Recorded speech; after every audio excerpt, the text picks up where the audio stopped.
नमस्कार। Bhupesh Sharma power of chart में आप सभी का स्वागत है। और आज बात करेंगे हमारे इंडेक्सोमीटर की। इंडेक्सोमीटर में हम बाजारों के मुख्य चार बिंदुओं पर बात करते हैं। सबसे पहले बात करते हैं आपके ट्रेंड पर, उसके बाद बात करते हैं मोमेंटम पर, उसके बाद बात करते हैं उसकी स्ट्रेंथ पर, और उसके बाद बात करते हैं रिवर्सल पर। तो यहाँ पर हम जितने भी इंडेक्सेस चलते हैं उन सभी इंडेक्सेस का वन बाय वन एनालिसिस करते हैं और बताते हैं किस प्रकार से कौन से लेवल्स पर हमें विशेष ध्यान रखना चाहिए या कौन से बाजार में एक रिवर्सल की संभावना है। वहीं हम बात करते हैं बाजारों के मेजर कंपैरिजन की कि कौन सा बाजार अभी इस हफ्ते में आउट परफॉर्म कर रहा है निफ्टी को या अदर मार्केट्स को।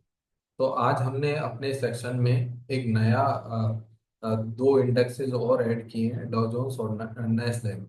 तो हम उनका भी विश्लेषण करने का प्रयास करेंगे। चलते हैं स्क्रीन की तरफ और बात करते हैं अ, बाजारों की। तो यहाँ जैसा कि हम देख पा रहे हैं स्क्रीन पर, यहाँ नैस्डैक का चार्ट खुला है। तो हम सबसे पहले आज यूएस 100 से, US 30 से बात करेंगे, शुरू करेंगे। तो US 30 का बाजार जैसा कि हम स्क्रीन पर देख पा रहे हैं कि स्क्रीन पर यहाँ पर किसी प्रकार का दो रेड कैंडल बन रही है, परंतु किसी प्रकार का कोई रिवर्सल की अभी हाल फिलहाल संभावना नहीं है बाजारों में। क्योंकि अगर हम वीकली चार्ट देखें या मंथली चार्ट देखें तो मंथली चार्ट के हिसाब से किसी प्रकार का कोई रिवर्सल संभावित नहीं है। वहीं मोमेंटम की बात करें तो बाजारों का मोमेंटम जरूर थोड़ा कमजोर हुआ है, क्योंकि लगातार दो रेड कैंडल हमें स्क्रीन पर दिखाई दे रही है। और जब किसी भी बाजार में दो रेड कैंडल बनती है तो वहां पर मोमेंटम डेफिनेटली नेगेटिव हो जाता है। वहीं नैस्डैक की बात करेंगे तो नैस्डैक के बाजारों में पूरी स्ट्रेंथ बरकरार है। और यहाँ जो स्ट्रेंथ है वो मुझे लगता है कि उसका कहीं ना कहीं असर हमें आईटी के स्टॉक्स में भी भारत में देखने को मिलेगा। अभी तुलना करेंगे थोड़ी देर में। तो अगर डाउ और नैस्डैक के दोनों के बाजार देखें तो नैस्डैक का बाजार कहीं ज्यादा बेहतर है कंपैरेटिव टू डाउ। वहीं अगर वीकली चार्ट की बात करेंगे नैस्डैक की, तो नैस्डैक का वीकली चार्ट भी काफी मजबूत दिखाई देता है। अभी तक किसी प्रकार का कोई रिवर्सल नहीं दिखाई देता। मंथली चार्ट भी मुझे लगता है गोइंग टूवर्ड्स टू नॉर्थ 22,400 के आसपास मुझे लगता है कि आने वाले समय में दिखाई दे सकता है।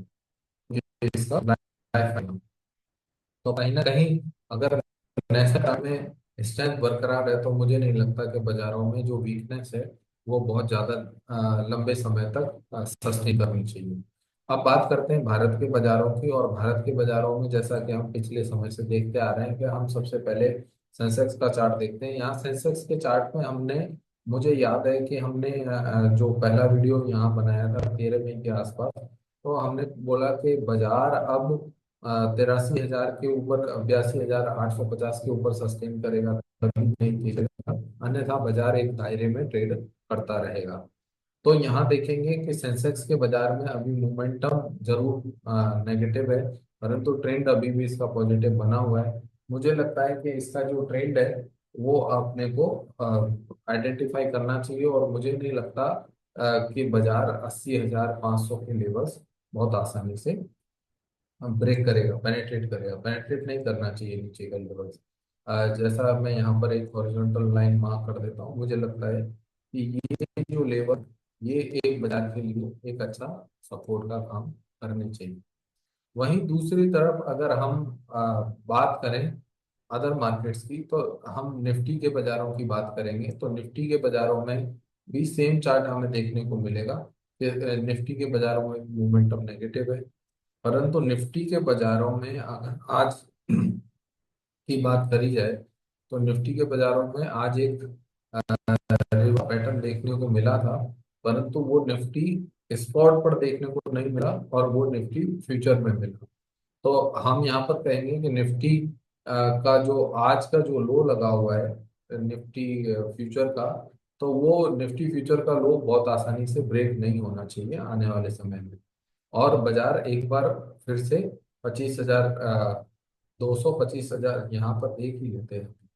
और निफ्टी फ्यूचर निफ्टी फ्यूचर का जो चार्ट है यहाँ पर देखेंगे, निफ्टी फ्यूचर के चार्ट में एक अच्छा रिवर्सल देखने को मिला और बाजार ऊपर में काफी अच्छी तेजी भी करी। मुझे लगता है कि निफ्टी वायदा 25,200 के आसपास आ जाना चाहिए। बाजार ध्यान रखें कि 24,700 तोड़ने पर ही एक नई मंदी की शुरुआत होगी, अन्यथा बाजार में जो तेजी का ट्रेंड है वो बरकरार रहना चाहिए। वहीं अन्य बाजारों की बात करें तो अन्य बाजारों में जैसे कि हमने पिछले 2-3 हफ्तों से आपको सजेस्ट किया है कि निफ्टी ऑयल एंड गैस, इसके साथ ही निफ्टी का जो ऑटो इंडेक्स है, उन दोनों में हमने लगातार आपको बोला कि इन दोनों में स्ट्रेंथ बनी हुई है। जैसे कि अभी आप देखेंगे निफ्टी ऑटो का इंडेक्स देखेंगे, काफी स्ट्रेंथ है। इतनी स्ट्रेंथ अभी तक किसी बाजार में देखने को नहीं मिली। परंतु इस बाजार ने बीते कल एक अच्छा रिवर्सल का साइन शो किया है, तो मुझे लगता है कि अब ये बाजार में एक रैली का पॉज हो चुका है। और इस रैली का पॉज यहाँ से सस्टेन करके तो बाजार में अब नई रैली, इस ये जो 24,156 अगर हमने इंडेक्सेस की बात करें तो 1 by 1 इंडेक्सेस में निफ्टी ऑयल एंड गैस का जो बाजार है अभी भी स्ट्रेंथ बरकरार है। मुझे लगता है कि इस बाजार में तेजी कंटिन्यू रहनी चाहिए और इसमें जो स्टॉक जो रेट करते हैं उन स्टॉक्स को हमें विशेष करना चाहिए कि कौन सा स्टॉक इस इंडेक्स में आउट परफॉर्म कर रहा है, उस स्टॉक पर विशेष ध्यान रखना चाहिए। वहीं अगर निफ्टी माइक्रो कैप की बात करी जाए तो निफ्टी माइक्रो कैप में जो बीते कल गिरावट थी, आज की नहीं बीते कल की, बीते कल में इसने खासा सेल किया था तकरीबन 10,000 करोड़ का। और जो बीते कल की गिरावट थी, मुझे लगता है कि जो बीते कल के अगर लेवल बाजार के हाईज को मार्केट पेनिट्रेट करके चलता है तो मुझे लगता है कि बाजार में एक रैली फर्दर फिर शुरू हो जाएगी। तो कहीं ना कहीं मैं कह सकता हूँ कि बाजारों में अभी तक ऑलमोस्ट जितने भी इंडेसेस हैं, सभी इंडेसेस का ट्रेंड पॉजिटिव है। मोमेंटम थोड़ा सा नेगेटिव हुआ है, तो हमें ट्रेंड, मोमेंटम, इसके साथ ही स्ट्रेंथ और रिवर्सल, चार चीजों का विशेष ध्यान रखना चाहिए।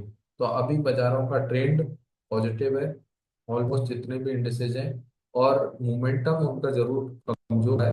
बाकी कई सारे इंडेसेस हैं जैसे हम चर्चा करेंगे। निफ्टी इंडिया डिजिटल का ट्रेंड पॉजिटिव है, मोमेंटम नेगेटिव है। वहीं यहाँ आगे निफ्टी हेल्थ केयर की बात करें तो निफ्टी हेल्थ केयर का जो बाजार है उसका ट्रेंड पॉजिटिव है और मोमेंटम भी पॉजिटिव है, परंतु ट्रेंड इतना पॉजिटिव नहीं है जितना अदर मार्केट्स का है। वहीं निफ्टी जूनियर की बात करेंगे तो निफ्टी जूनियर में भी एक जो कल का, मैं बार बार कह रहा हूँ कि कल के, बीते कल के जो हाईज हैं उनको बाजार पेनिट्रेट करके चलेगा तो बाजार में एक नई रैली की शुरुआत होगी, जो मुझे लगता है कि फर्दर एक 10% की रैली बाजारों में दिखनी चाहिए। वहीं अगर हम निफ्टी स्मॉल कैप की बात करें तो निफ्टी स्मॉल कैप में भी वही कल का जो हाई लगा है वो उसको, परंतु निफ्टी स्मॉल कैप में ध्यान रखने की बात है कि निफ्टी स्मॉल कैप में एक मंदी की भी बात करें तो आज के लिए उतना थोड़ा मुश्किल है, ऐसा समझ आता है। निफ्टी रियल्टी की बात करेंगे, निफ्टी रियल्टी का ट्रेंड भी पॉजिटिव है, मोमेंटम भी पॉजिटिव है, यहाँ मोमेंटम में कोई दिक्कत नहीं है। तो निफ्टी रियल्टी के स्टॉक आना चाहिए। स्टॉक्स के नाम हम यहाँ पर नहीं लेंगे क्योंकि we are completely, we can not disclose the, और अगर कोई गलती से नाम निकल भी जाए तो वो तो हम एजुकेशनल पर्पज के हिसाब से रहे, बिकॉज आई एम ए सेवी रजिस्टर्ड आर। तो यहाँ पीएससी की बात करेंगे तो पीएससी का ट्रेंड भी अभी पॉजिटिव बना हुआ है, मोमेंटम भी पॉजिटिव बना हुआ है। निफ्टी फार्मा में ध्यान रखें कि फार्मा के जो पैटर्न बने हुए हैं वो ऐसे लग रहा है कि बाजार आउट लेना चाहिए। तो 22,000 के इंडेक्सेस पर लेवल्स का विशेष ध्यान रखना चाहिए। 22,100 पेनिट्रेट करने पर बाजार मुझे लगता है कि नए जा सकता है। वहीं अगर निफ्टी एमएनसी की बात करें, बाकी अगर निफ्टी मिड कैप 100 की बात करें तो निफ्टी मिड कैप 100 में भी कल के जो हाई लगे वो उसके लिए एक हर्डल का काम करेंगे। निफ्टी मेटल इंडेक्स की बात करेंगे, मेटल इंडेक्स में मैं भी वही कल का जो हाई लगा हुआ है तो इसमें अभी तक का जो कंक्लूजन निकालेंगे तो वो हमें पता लगेगा कि निफ्टी रियलिटी का जो बाजार है that is completely out perform all of them till now. और बाकी जैसे हम आगे की बात करें तो आगे निफ्टी मीडिया ऑलरेडी काफी सालों से पिटा हुआ बाजार है। यहाँ पर कोई इतना विशेष सेलिंग नहीं दिखी कंपेरेटिव टू अदर्स। तो यहाँ ट्रेड मोमेंटम वैसा ही नॉर्मली बना हुआ है। जैसे अभी हम बात कर रहे थे नेस्डेक के मार्केट की, नेस्डेक के मार्केट में अभी भी तेजी बरकरार है। अगर आप नेस्डेक के मार्केट को और निफ्टी आईटी के मार्केट को पैरेलली रहेंगे तो आपको पता लगेगा कि निफ्टी आईटी और नेस्डेक के बाजारों का जो मोमेंटम है वो आपको लगभग लगभग सेम दिखेगा। तो यहाँ पर देखें निफ्टी आईटी का रिवर्सल और नेस्डेक का रिवर्सल डे वाइज भी देखेंगे तो भी आपको लमसम लमसम वही दिखाई देगा कि 7 अप्रैल के आसपास वहां भी रिवर्सल हुआ 8 अप्रैल को, और यहाँ भी वही। और वहां पर भी स्ट्रेंथ बरकरार है और यहाँ पर भी स्ट्रेंथ बरकरार है। तो मुझे लगता है कि निफ्टी आईटी एक अच्छा कंटेंडर रह सकता है आने वाले समय के लिए, और मुझे लगता है बाजार यहाँ से ऊपर में 39,900 के आसपास जाने की ताकत रखता है। वहीं हम अदर इंडेक्सेस की बात करें, निफ्टी इंफ्रास्ट्रक्चर लैकलस्टर मार्केट है, कोई विशेष मुझे नहीं दिखता है। ट्रेंड जरूर पॉजिटिव है। निफ्टी एफएमसीजी की बात करें, निफ्टी एफएमसीजी ने जितने भी इंडेक्सेस हैं बाजारों में, सभी इंडेक्सेस ने एक अच्छी रैली पोस्ट करी है बाजारों में और दिखाई है। और अभी निफ्टी एफएमसीजी का जो बाजार है वहां पर किसी प्रकार की कोई स्ट्रेंथ अभी नहीं दिखी है मई के महीने में। तो मुझे लगता है कि it should take time for further 18,050 पर निकलने पर बने। नहीं, अगर निफ्टी फाइनेंशियल सर्विसेज की बात करें तो ये मेरा एक फेवरेट मार्केट है अभी भी। इसमें स्ट्रेंथ बरकरार है।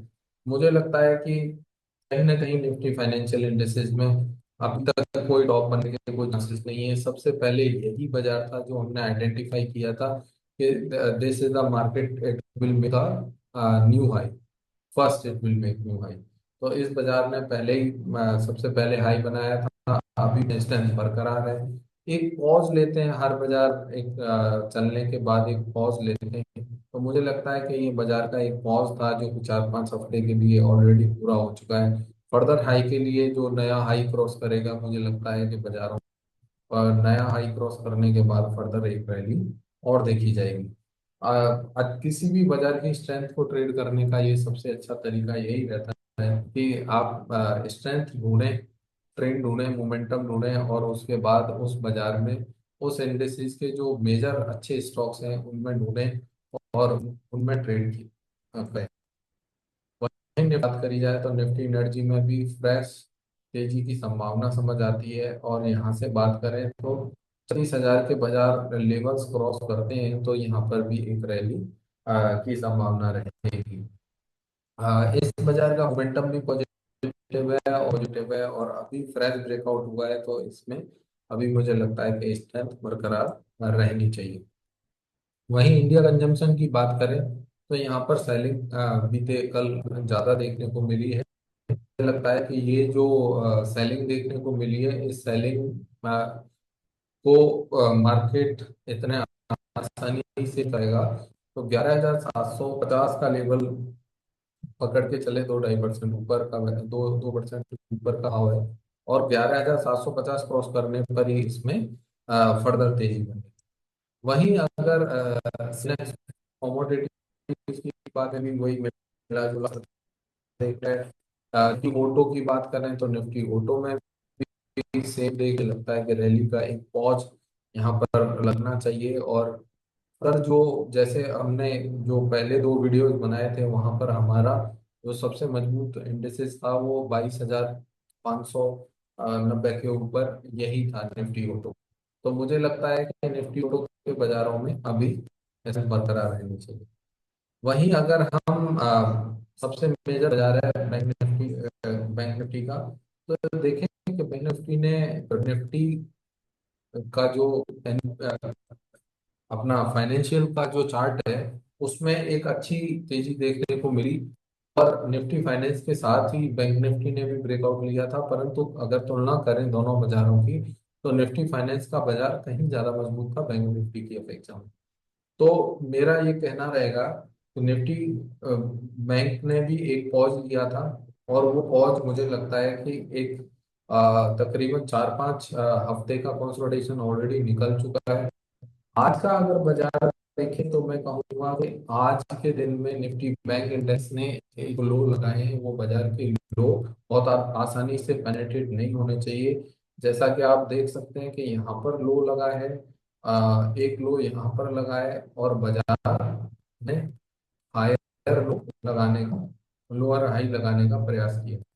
पर मुझे लगता है ये जो ऊपर में हमने ट्रेंड लाइन मार्क की हुई है, ये ट्रेंड लाइन का ब्रेकआउट होने के बाद बाजार में एक अच्छी रैली आनी चाहिए। फिर भी बाजारों के लिए मैं कहूँगा कि बाजारों में 54,600 का लेवल पकड़ के काम करना चाहिए, और इस बाजार में ये ध्यान रखना चाहिए कि 54,600 अभी बाजार आसानी से पेनिट्रेट नहीं करना चाहिए, क्योंकि बाजारों में अगर कोई मिस हैपनिंग होती है तो ये बाजार गैप डाउन हो सकते हैं, और बाजार दिए गए लेवल्स के नीचे जाने पर बाजार में हो सकता है फर्दर बिकवाली देखने को मिले। परंतु हाल फिलहाल मुझे लगता है कि जो कंसोलिडेशन था, एक लंबा 23 अप्रैल से लेकर लगभग एक महीने का कंसोलिडेशन, कल आने वाले कल तक लगभग एक महीना हो जाएगा जो कि पूरा हो जाएगा, और मुझे लगता है बाजार में फर्दर रैली का कंटिन्यूएशन होना चाहिए। तो सभी लोगों से अनुरोध रहेगा कि लाइक शेयर सब्सक्राइब जरूर करें। कंक्लूजन की बात करें तो हम कंक्लूजन करेंगे इसका at the end of the कि एक दूसरा, कि अगर किसी को कोमोडिटी का अपडेट चाहिए तो आप हमें व्यक्तिगत जो नंबर दिए हुए हैं उन नंबर पे संपर्क कर सकते हैं, मेरा डिस्क्रिप्शन में नंबर दिया हुआ है। और किसी भी बाजार के बारे में आप जान सकते हैं। स्टॉक्स के बारे में हम पब्लिकली सजेस्ट नहीं करते, पर कोई इंडिविजुअली हमसे सलाह लेना चाहता है तो किसी इंडिविजुअल स्टॉक को आप रिपोर्ट नहीं चाहिए उसकी भी जानकारी ले सकते हैं। किसी स्टॉक का अगर फंडामेंटल्स चेक कराने हैं या टेक्निकल चेक करने हैं तो आप लोग हमसे संपर्क कर सकते हैं।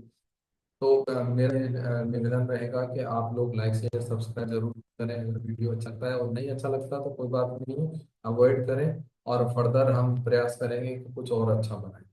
धन्यवाद।